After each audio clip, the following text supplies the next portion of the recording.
Hey guys, Lance Martin, Coldwell Banker Town and Country and the Martin Group. We are back for our October 2025 real estate market forecast. We're a little bit late in the month. Normally we get these out somewhere around the 10th of each month. Today's the 22nd of October, but there's just been so much stuff going on. We'll get you caught up very, very quickly. So let's jump right in. First of all, I want to thank everybody who attended our 2025 real estate market forecast, our annual event. We had it at Edo Benzivi's place at Highland Fairview. Awesome event, a little different than what we've done in the past, but we're very happy about the way that went. A lot of information, which by the way, if you missed it, you can basically see it here. The videos are up, the decks are up, all the information is up here along with all of our prior year market snapshots. As I was getting ready to shoot this, Adam, our splendid videographer, was reminding me that we have a whole bunch of interviews yet to do. So if you did attend the forecast in September and you're wondering where are the sit-down interviews, they are on the calendar. It's just we've been busy with business and a variety of other things, but we've got a variety of sit-down interviews coming to you. We'll probably get a couple of them in between now and the holidays or the end of the year. And then we'll kick off the balance of the beginning of 2026 with, I don't know, probably 10, 11 different interviews, industry folks, economic folks, et cetera, et cetera. But all of the slides and the videos can be found here. So again, thank you for everybody who came out and participated and supported us. So let's jump into our Southern California real estate market update, just like we've always been doing. Start with median price in the 4 counties. I don't know if my voice sounds a little different today, but considering it's October, we're basically through the first month of the fourth quarter. I generally dislike the fourth quarter. Fourth quarter in real estate is generally never good, meaning sales are down, mindsets are different. Consumers are either, hey, honey, let's buy after the holidays or let's sell after the holidays, and that tends to start in October. Having said that, last September wasn't bad, which those are the numbers we're going to be looking at, by the way. But September, October are shaping up to maybe be a little bit more positive than we thought. So let's talk a little bit about price. Actually, before I talk about price, you can click into these charts. I was forecasting, and I still am not modifying my forecast, but we'd see maybe some slight pullbacks for the next 3 months. Well, we actually didn't see that in September. We saw a little bit of an uptick in orange, flat in LA, and basically flat in Riverside, San Bernardino. That was just that last month. But let's take a look at where we are. So if you've really been following this, I've been kind of pointing out the appreciation numbers. And in a couple of months past, when I say a couple of months, let's just say July, August, or September, or July or August, we had some red arrows in here, basically meaning that the month median price number for that month was a little bit less or less, whatever it would be, from the month in the prior year. Well, we're all basically either super, super low single digits or mid single digits on the positive. So if you look at just median price as your gauge as to what the market's doing, all 4 counties are in the green, either basically flat, orange in Riverside County, 0.8 and 1%, and Los Angeles and San Bernardino County, high 4% on the positive. So that's good news. So again, price is stable, low to mid single digits year over year, September to September. So I like that. That's nice. That's stable. That feels good. New listings. Talk a little bit about new listings. No surprise necessarily. However, again, you can click into this. These are the 4 counties. This is 15 years worth of data. Let's take into more specifically what happened last month. So LA and Orange County, fewer listings September to September. LA basically flat, negative 0.5%. Orange County, a fairly significant number, down 11%.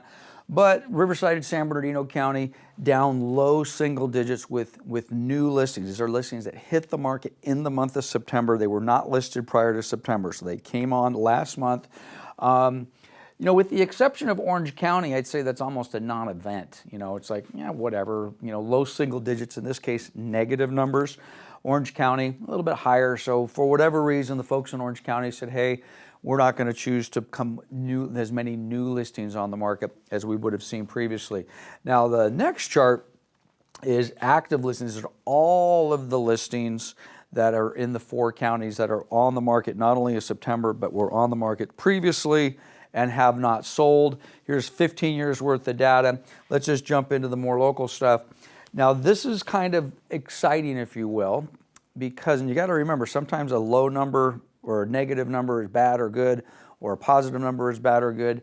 In this case, we basically have all 4 counties positive, but in low single digits, or basically flat for Orange County's purposes.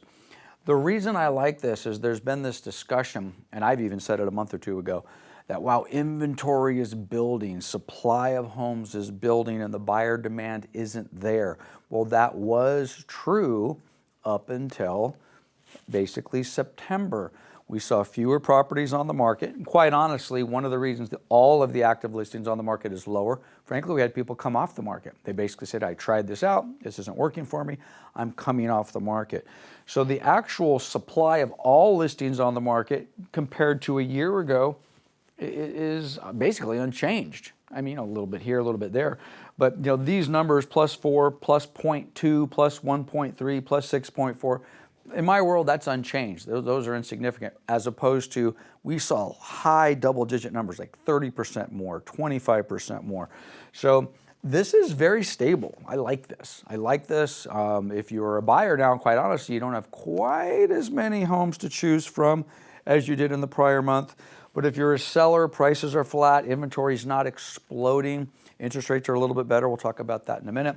But this makes me feel good for the month of, well, again, these are September numbers, but sitting here on October 22nd, 2025, I like that. I like that. It's basically stable. I like stable. Stable makes me feel good. Pending sales, another interesting thing. You've been hearing me complain for 2 years now. Pending sales are awful. I will continue to complain today that pending sales are still awful, but guess what? They're not as awful as they were last month or even 2 months ago. And again, they're awful. I want to see more sales. I'm going to have a bunch of more slides about pending sales, but the trend feels a little bit better. So having said that, if you come back and you take a look at these trailing numbers here, all of them are down. You can click into this and go back for 15 years of pending sales. And again, these bars are a lot higher than the bars over here in the last 12 to 18 months. But nevertheless, I feel a little bit better about the pending sales. Why do I feel a little bit better? Well, if you go month over month for the 4 counties, down 4.5, down 7, positive 1.9, positive 2.7. If you go back and look even a couple of months ago, all of these numbers, month over month sales, were down 34, 35, 36%. Okay, I think the lowest one, or the best one, if you will, was like a negative 24 or 25% month over month, or excuse me, year over year. But now we basically have, this is even, I'll say flat. Okay, yeah, we got a little bit here, a little bit there, but basically pending sales were flat from this September to September of 2024. That makes me feel good. Okay, so if you want to go back to my September 2024 snapshot, and you'll take a look at what these numbers are. Now, one thing, I'm sure I said it, I haven't gone back and looked at it for today's purposes, but I was probably complaining about how bad pending sales were. Pending sales were down because they've been down for a couple of years. But what I've been saying for the first 8 or 9 months of this year, of 2025, is, oh, they're getting worse, they're getting worse, they're getting worse. Well, guess what? They're not getting worse, at least in relation to this September compared to a year ago September. So I like this, and quite honestly, the people in my industry that I'm talking to within my world, the other brokers and owners and mortgage professionals and title and escrow and all of these folks are all basically saying, hey, we're seeing a little bit of improvement. In some cases a little bit more than others, but we're seeing some improvement. So even though the pending sales are still down and we're looking at record lows with all the numbers in the wrong spots, this is still true. Feels like maybe we've stabilized a little bit. So hopefully, when I do my November and December and January snapshot, we're going to see some similar numbers. If we see similar numbers for the next 2-3 months, that makes me feel pretty good. So, but again, the pending sales, we still are record lows. Days on market, again, the numbers are high, but they're not crazy. Now, but wait a minute. Remember just a minute ago? Maybe they are crazy. Hold on a second. 22% higher, 38%, 28%, 41%. When we have those numbers on pending sales or listings or whatever, and I see, 41% higher or 41% lower, I freak out, okay? Quite honestly, with days on market being 41% higher or 22% higher, I don't freak out at that at all because the numbers are still somewhat reasonable. What does the 22% mean? It means 38 days in Los Angeles County. What is the 30% more days on market in Orange County? It just means 36 days on market. 49 days on market in Riverside, 51 days on market in San Bernardino. If you've never really done anything in our business as far as agents are concerned, or if you're a seller who hasn't sold prior to the last 5 or 6 or 7 years, those are big numbers because we've been accustomed to selling properties in a matter of days or a week or so, multiple offers, et cetera, et cetera. Well, we don't have that anymore. But now we have properties that are sitting on the market for a month, maybe for 2 months, and then we're starting to get to the activity. But that's normal. That's normal. So when you see these gigantic increases as a percentage goes, that doesn't bother me because the numbers were so low previously. So again, days on market are up a little bit. Who cares? As long as you as an agent understand that, or you as a buyer, actually the buyers don't really give too much of a rip about this, but if you're a seller and you're listing with myself and the Martin Group and Drew and Drake, we're going to tell you, hey, we're not going to have 15 offers on this thing in 24 hours. We might have 1 offer in 30 days. Let's price it right. Let's make sure we know what we're doing. But at the same time, is it possible that this is going to sit on the market for a month or 2 or maybe 3? Yeah. Okay. And basically, even though I said there's some positive signs in the marketplace, it is October. We do traditionally slow down in November and December for the obvious reasons. Buyers are like, let's wait till after the holidays. Sellers are like, let's wait till after the holidays. Having said that, if you are a buyer or a seller for that matter, some of the best price opportunities you will ever have to buy a home is right now, basically between now and January. Frankly, because fewer people are on the market. And if you are on the market as a seller right now, generally speaking, you're on the market now because you want to sell right now and you're not concerned about what the holidays are. So at any rate, the days on market are higher, but not necessarily a problem for me. Same thing with the month supply of inventory. Month supply is basically flat to small increases. 4 months in LA, 3 months in Orange, 4 months in Riverside, 4.8 months in San Bernardino. And basically what that is a little different than days on market. What this is saying is, let's just take LA County, for example. If no listings came on the market, 0, there was an absolute freeze, you're not allowed to sell your house or put your house on the market, it would take 3.9 months for all of the houses in the Los Angeles County to be absorbed by the current supply of buyers, okay?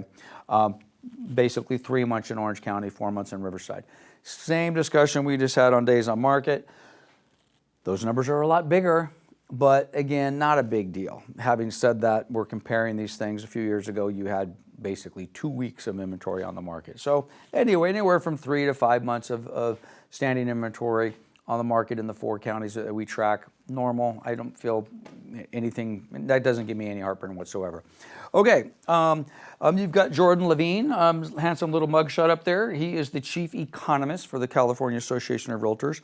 I have inserted, I think, about a half a dozen of his slides. He did his 2026 housing market forecast September 17th. So this is about a month old. This is my QR code. If you want all of Jordan's slides, you can get which by the way is the same QR code that I have at the very beginning of the presentation, and it's also at the very end of this presentation. You can get Jordan's entire slide deck on my link. I just pulled out, let's just say some of the best, or at least some things that I think are a little interesting. So let's see what Jordan at the California Association of Realtors has to say. I'm going to go through these relatively quickly. This is by the way, everything that we're going to look at here is for the state of California. Well, not everything, but most of it's for the state of California. So he's just drawn some contrast to the number of residential building permits that we used to do compared to the number of residential building permits that we're currently pulling, and why we have a housing crisis in the state of California. We're not building enough houses. Did I say we're not building enough houses? We're not building enough houses.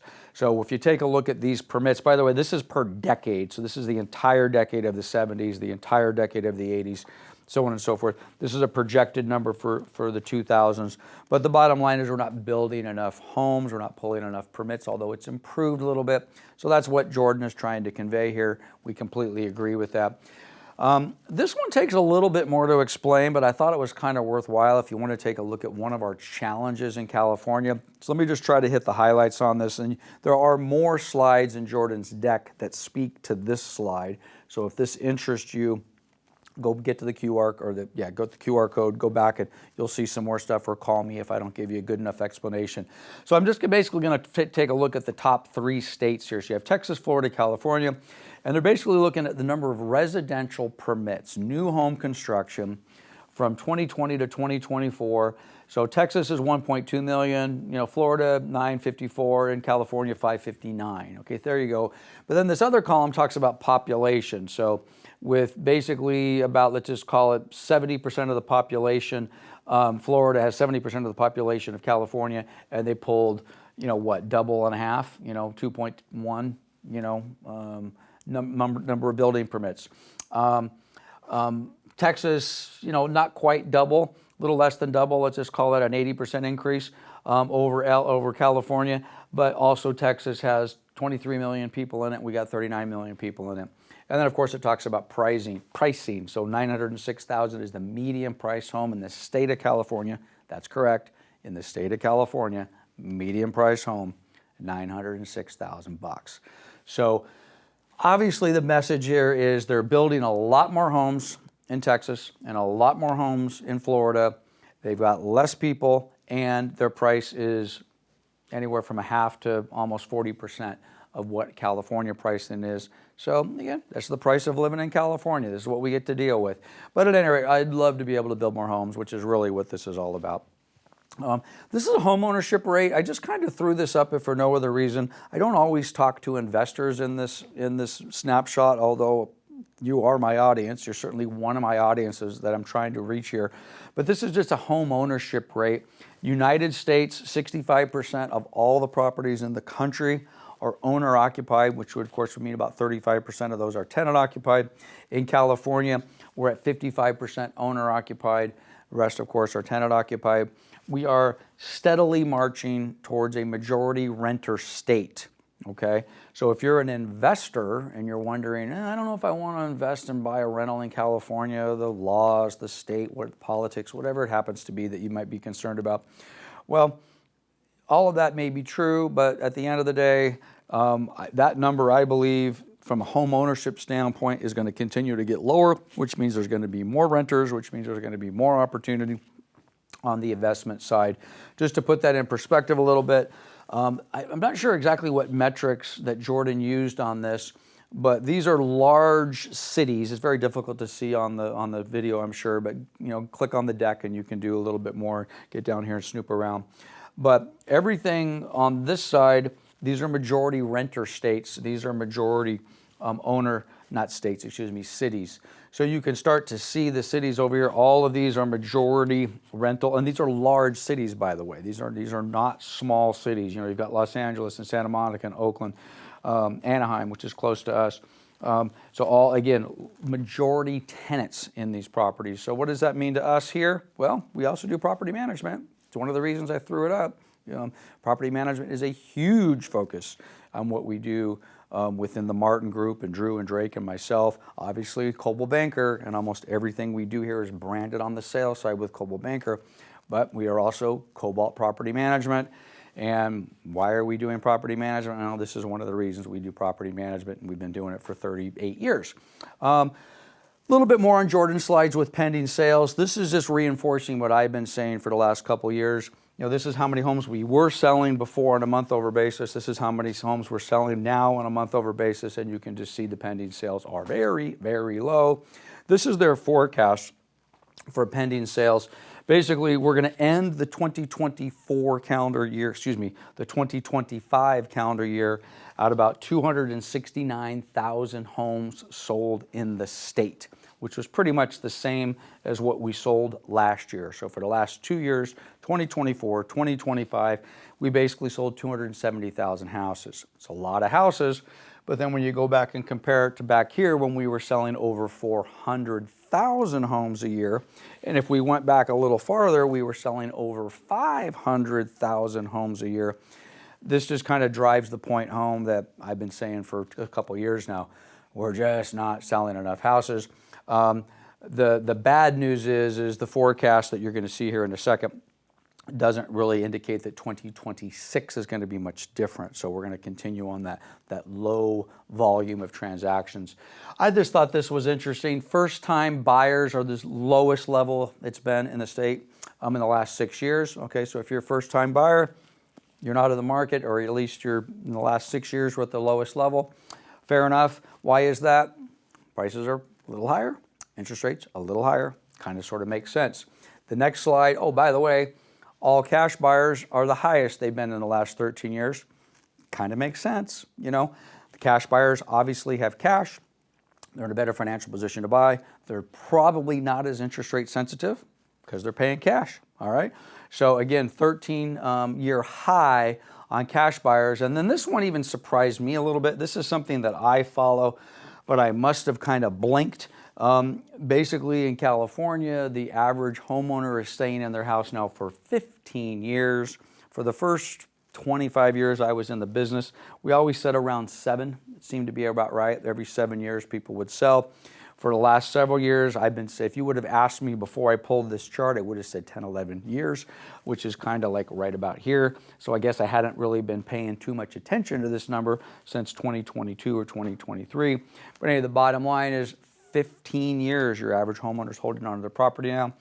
That probably is going to go up because there's still a lot of people out there that are sitting on those low mortgage rates. So again, it ties into everything we've been talking about. So take that for what it's worth. This is the CAR forecast for 2026.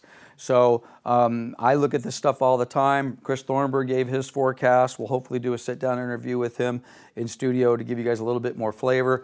But total sales, this was the 269 that I just showed you. So they're projecting we're going to sell 274,000 houses in the state of California next year.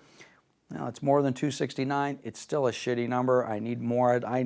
Anything below 400,000 I don't like, just so you know where my head is. Having said that, if Jordan is correct, that would be a 2% increase from the current year. That's great. For those of you that are projecting property values cratering, the market's over, you know, we're on more foreclosures, all of that sort of stuff. I'm not saying that. I don't believe that. But Jordan is actually forecasting a higher price in 2026, not by a lot, but 3.6% increase in prices for the year 2026, which is awesome. Basically flat. If his forecast for 2025 is projected out correctly, basically a flat market in 2025, 1% increase is what he's basically looking for. I'm not going to get into the affordability, but I will get down, take a look at the 30-year fixed. He's forecasting a 6% 30-year fixed at the end of 2026.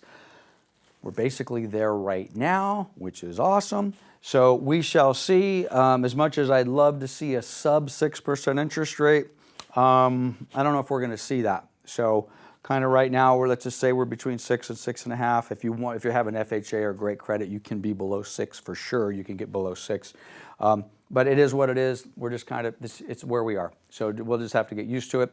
Okay, so if you want Jordan's slides, go here. I just showed you 8 or 9 of his slides. He has, I think, 72 slides in his deck. A lot of stuff there. You can get them there. Okay, my spotlight city for this month is Whittier. I chose Whittier because I believe I'm going to be helping my niece and nephew sell a property in Whittier soon. So anyway, here's some Whittier numbers. Like we do with all of our spotlight cities, they trend like everything else. Prices, what's up with prices in Whittier?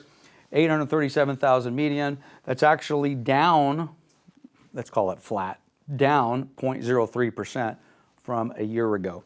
Flat. But look at the activity that we've seen in Whittier over the last couple, 3 years.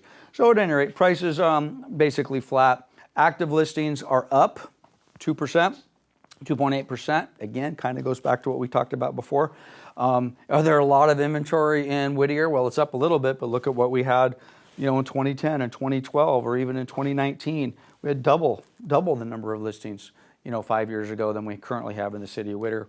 And pending sales, kind of all over the place. It's a smaller marketplace, but actually pending sales in the city of Whittier jumped last month. I don't know why.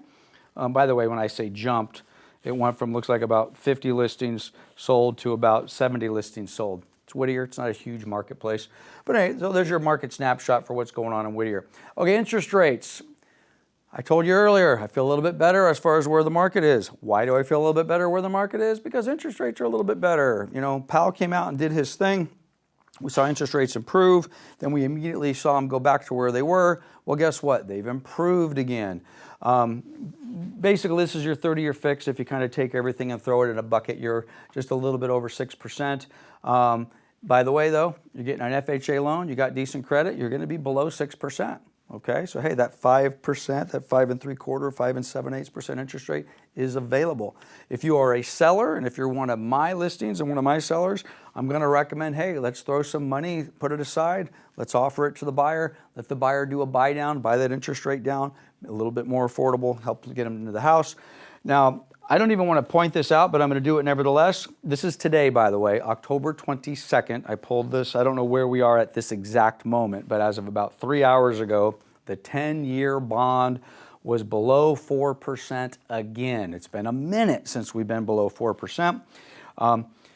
It's a big deal. Who knows? I could check my phone before I leave here today, and maybe it's above 4%. We'll see. I love it below 4%. Hopefully it stays below 4%, and we start to see interest rates improve. But right now, basically low sixes. Kind of hard to complain with that. I'm keeping my Wells Fargo slide up here. I put this up about 6 months ago. Wells Fargo said we're projecting 6.5% interest rates through 2025 and all the way through 2026. I put that up there because I'm like, you know what, that feels like that might happen. I'm leaving it up because I still think that might happen. So I guess maybe what I'm telling you, if you're a buyer right now, and I'm telling you, let's go back a slide, and you can get a rate close to 6 or even below 6, well, if Wells Fargo's right, and I think they might be, is it entirely possible a month or two from now I'm going to say interest rates are at 6.5% or maybe even 7%?